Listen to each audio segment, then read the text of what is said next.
We're just giving a few more examples here on how to solve a system of equations using the equal values method. In this case here, I've got y equals 2x minus 3 and y equals 4x plus 1. And again, according to the transitive property of equality, if 2x minus 3 is equal to y and 4x plus 1 is equal to y, and we're looking for the same y value, then it must conclude that 2x minus 3 is equal to 4x plus 1. That again gives us one equation with one variable that I can solve. And to do that, I'm going to start by moving my 2x from the left side to the right side. I subtract 2x because it's the opposite. All right. At the same time, I understand that I can move my constant on this right side, this positive one. I'm going to do it by minusing 1, subtracting it from each side. And that allows me to get my x's out of that left side, moving them over, and my constants out of the right side, moving them to the left. As a result, I get negative 4 equals 2x, which I can then divide by 2 to find that negative 2 is equal to x.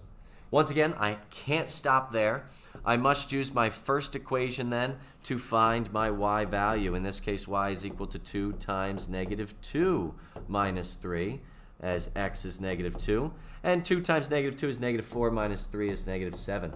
Now, this is my answer, but we want to check to make sure it's right. I'm going to use my second equation to check it, saying that if y is indeed negative 7, then it must equal 4 times negative 2, which is x, plus 1.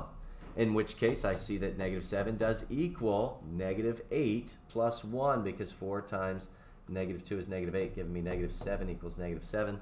So my answer is correct, and I can write it as an ordered pair, negative 2, comma, negative 7. Don't forget your parentheses. That is a very important part, as that is a ordered pair. It's a point on a graph where these two lines will cross.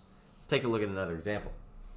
In this example here, I've got y equals 2x minus 5 and y equals 2x minus 2. Once again, if we're looking for the same y value and both of these expressions are equal to y, then they must also equal each other.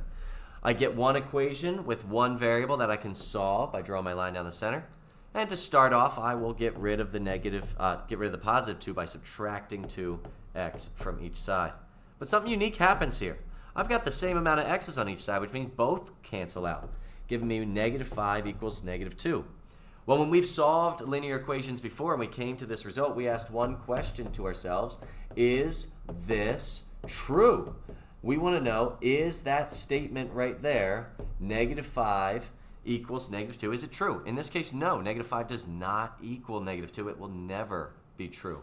Therefore, there is no value of x that will ever make this equation true, otherwise known as no solution.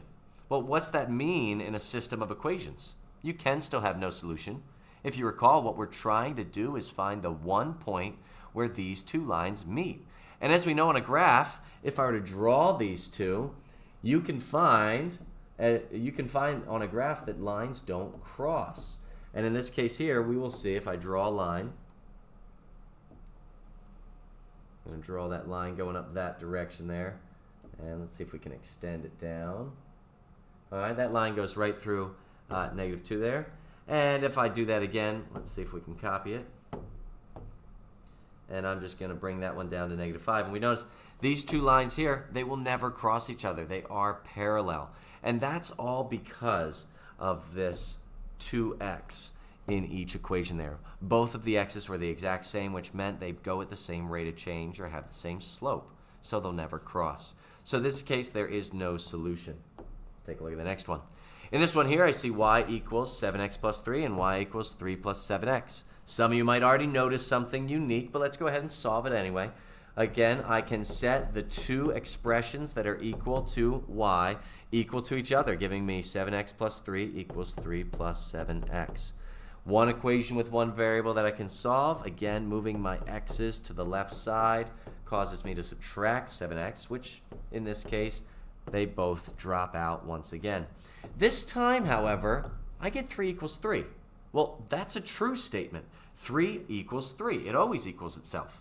All right. So in this case here, when we answer the question, is this true? We say yes. Yes, it is true. It will always be true for every value of x. So x is equal to all real numbers. Well, once again, what does this mean? Well, that means if we have ourselves a coordinate grid, and in this case we are starting at 3 on the y-axis. If I do that and I start at 3 and draw my line, I'm going to say it's a really steep line because the slope is 7. We got ourselves a really steep line here. And if that's the case, well, now all of a sudden, when I go to draw my second line, I'll change my color here. My second line, it has the exact same slope and it has the exact same starting point, which means that it's going to be the exact same line. All right, and my drawing tool didn't quite want to put it on the exact same line, so we'll see if we can get it to move over slightly. But yeah, it's the exact same line right there, which means that every single point on the graph is a point of intersection. Every single point is a solution to both equations, and that's why there's an infinite number of solutions to this system of equations here.